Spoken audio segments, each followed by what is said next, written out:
The Baldur's Gate 3 community seems to have a love-hate relationship with the Druid class. There are those like myself that love the class for its utility, versatility, class identity, and various other reasons. Then there are those who struggle to find value from the Druid, feeling as if other classes just bring more to the table in all situations. In my experience, the Druid is extremely reliant on its spell slots, especially when it comes to combat, and this is regardless of which subclass you choose: Circle of the Spores, Circle of the Moon, or in this video, Circle of the Land. That being said, I found the Druid has far more value after my first playthrough, because I have a much better idea of when to use or save my spell slots. So if you aren't enjoying the Druid, perhaps give it a go on a different playthrough, and hopefully you'll see why so many love this class. Spike Growth? It's a level 2 spell, by the way, and if you don't have a great choke point, Moonbeam is also highly effective at the same level. Druids have a lot of spells that do things other than just direct damage on their own turn, which makes it very easy to dismiss them from your party if you think that all they're bringing are some low damage attacks each turn. Time to build a Druid. We'll get to choose 2 cantrips at level 1 as well as place our ability scores. For the cantrips, I like to take Guidance as well as Thornwhip. Guidance is incredibly powerful outside of combat, gives you an additional 1d4 bonus to ability checks of any particular stat, whether it's charisma, intellect, and so forth. Just an overall huge advantage throughout the course of the game. Thornwhip has a lot of uses as well, in my opinion. You can pull a creature 3 meters closer to you, and this has a 9 meter range itself. So you could pull an enemy away from an ally so that they don't suffer an opportunity to attack on their turn, or you could pull an enemy into an AoE. And overall, if you aren't making use of a spell or you already are concentrating on a spell, the Druid doesn't have so much that it can do during those periods. A lot of the Druid's value is actually not done on its own individual turn. So having something like Thornwhip to manipulate the placement of creatures, or even potentially have them fall down somewhere, is just an additional value that you'll get from this. For ability scores, this is my preferred distribution here, and be aware that at level 4 I like to take ability improvement, pushing Constitution to 16 as well as Wisdom to 18. At level 8 I like to take Warcaster, and if you prefer to take Warcaster sooner, then you could change your ability scores to reflect that, having even numbers prior, and then use ability improvement to improve the same stat by 2 to get additional bonus on that level. Regardless, for the first 2 feats I would take ability improvement and Warcaster as your choices. For skill proficiencies, we have a limited number of options here. I chose to go with nature and animal handling. It just suits the class well in my opinion. Again, you can choose whatever suits you or your playstyle the most here. At level 2, we'll get to select our subclass. We'll be going with Circle of the Land for this build. This will give us access to an additional cantrip, at which point I like to take Resistance. This will give you an additional 1d4 bonus to saving throws, useful to have throughout your playthrough as well. We'll also be able to start preparing some spells at this point. Healing Ward, extremely powerful spell, 18 meter range, and a bonus action, meaning you can use an action on your turn and then still use the Healing Ward. Great for picking ally members up once they go down.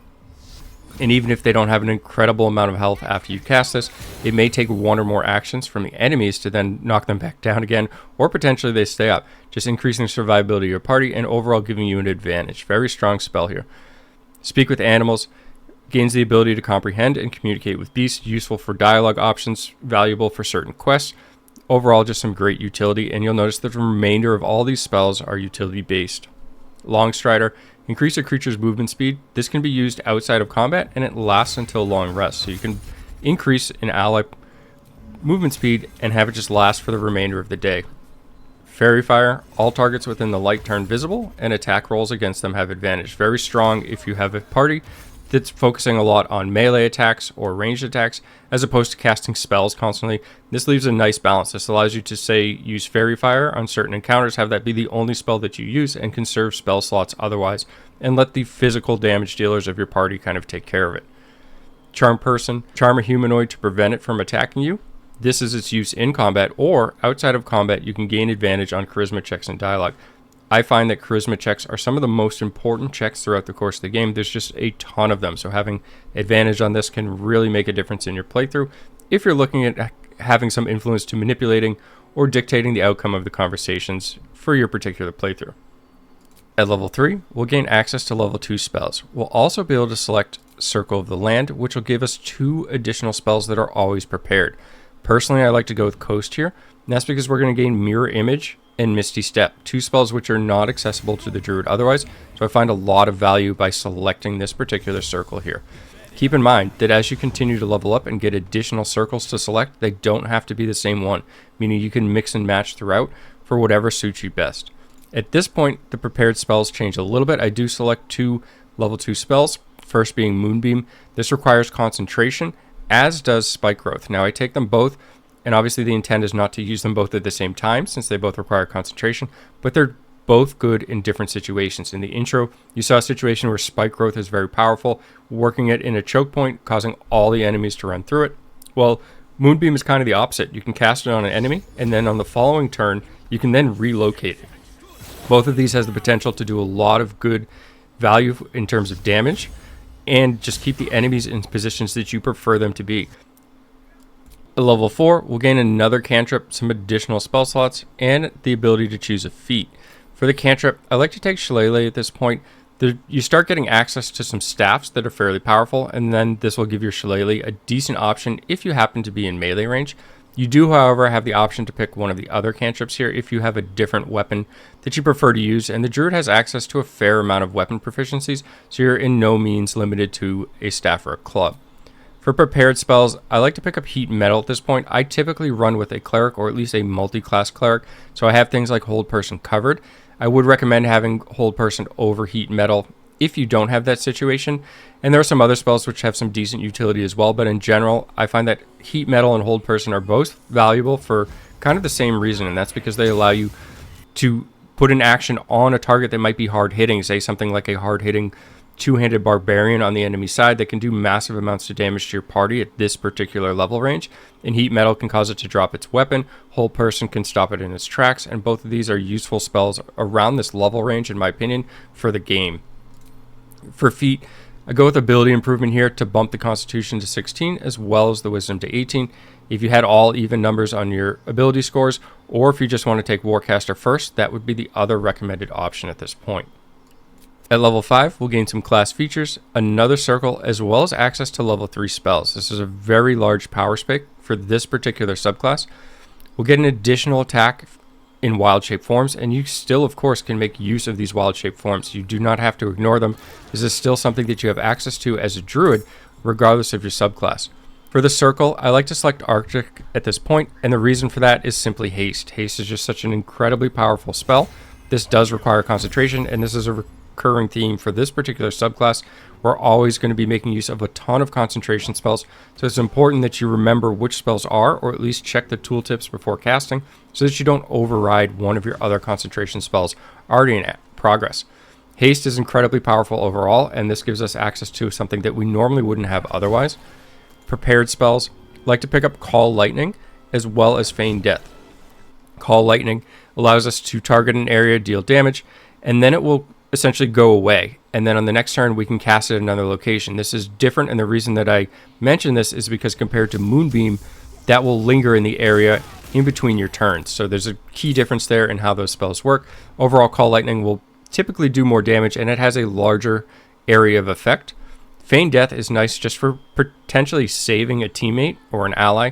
You can put them in a protective coma, and they are resistant to all damage except for psychic. There are targets that can cause psychic damage in the game, however it's fairly limited, so this is a good way of just protecting a party member that might go down if they're out of position or anything like that. And overall, I find this has some decent value throughout the entire course of the game, not just at the level where you can pick it up. Level 6, we'll gain a subclass feature, which is Land Stride. This allows you to move through difficult terrain without being slowed down. Nice for going through your own spells if need be, if you need to reposition or anything of that effect. You also gain a couple additional wild shape forms.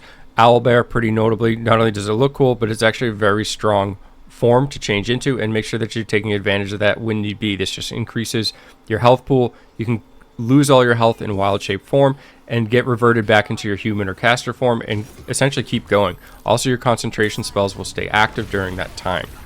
For prepared spells, I just put Fairy Fire back in. I had dropped it out because we didn't have enough room for it, and at this point I pick it back up. At this point, you'll definitely be seeing enemies that are going invisible, so it's nice to have this for when it's needed.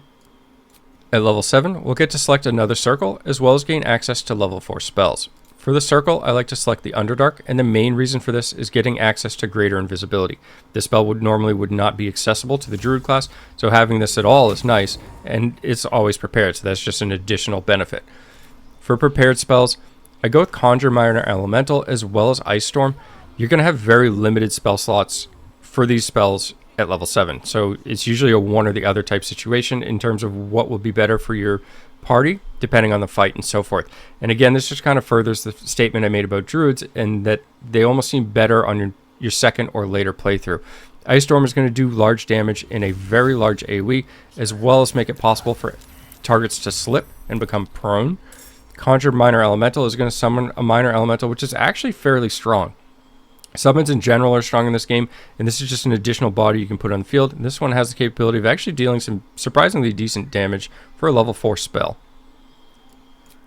At level 8, we'll gain an additional spell slot and another feat. For the additional spell slot, I like to pick up Conjure Woodland Being here, and this summons a Dryad, and this Dryad can actually summon a Woodwode. So you're actually getting just additional bodies. So this is nice if you want to pair that with something like Conjure Minor Elemental, as you can actually have all 3 of those summons active at the same time. For the feat, I like to select Warcaster at this point, and this is going to allow you to have advantage on saving throws to maintain concentration on a spell. This will also allow you to use a reaction to cast Shocking Grasp at a target that's moving out of the range. This is nice, it's more than we had before, but the real purpose here is to have this advantage on the saving throws to maintain concentration. We've talked so much about how many of these spells are concentration spells so far, and I think this should kind of speak for itself, that this is just going to be absolutely crucial for the build.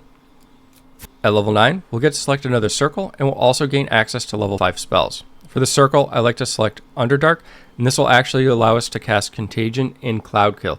In this particular situation, it's the Cloud Kill that I'm after. There's a very large AoE, which can be repositioned like Moonbeam every turn. This can do enormous amounts of damage.